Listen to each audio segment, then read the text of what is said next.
شہباز شریف کا کہنا ہے کہ آئل کمپنیوں کے پریشر کی وجہ سے تیل کی قیمتیں کم نہیں کی جا سکتی۔ شہباز شریف صاحب، پہلی بات تو یہ کہ آپ کو آئل کمپنیوں کا نہیں، پاکستانی عوام کا پرائم منسٹر بنایا گیا ہے۔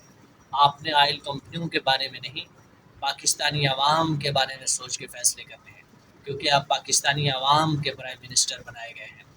بے شک آپ جیلی ہیں، فارم 47 پہ آئے، لیکن آپ کہلواتے تو پرائم منسٹر پاکستانی عوام کے ہیں، لہٰذا آپ کو عوام کے حق کے بارے میں، عوام کے فائدے اور نقصان کو مد نظر رکھ کر فیصلے کرنے چاہیے، نہ کہ آئل کمپنیوں یا کسی اداروں کے فائدے کو دیکھ کر۔ جیسے حکمران ویسے ان کے تلوے چاٹنے والے۔ اب قمر الزمان کہنا کو دیکھیں، یہ کہتے ہیں آئل کی قیمتیں ایک دم سے اگر بڑھا دی گئی، جن کمپنیوں کے پاس کروڑوں لیٹرز آئل پڑا ہے، اس کی قیمت اگر ایک دم سے بڑھ جائے گی، اس کا نقصان کیسے برداشت کر پائے گی؟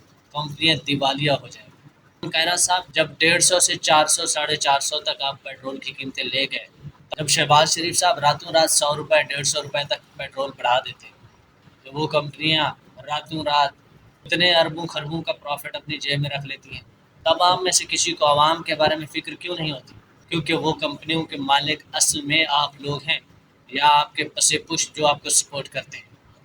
عوام بخوبی جانتی ہے چور کون ہے اور چور کو سپورٹ کرنے والا کون ہے، لہٰذا عوام سے نہیں تو اس رب سے ڈریں جس کے سامنے ایک دن پیش ہو کر آپ نے حساب کتاب دینا ہے۔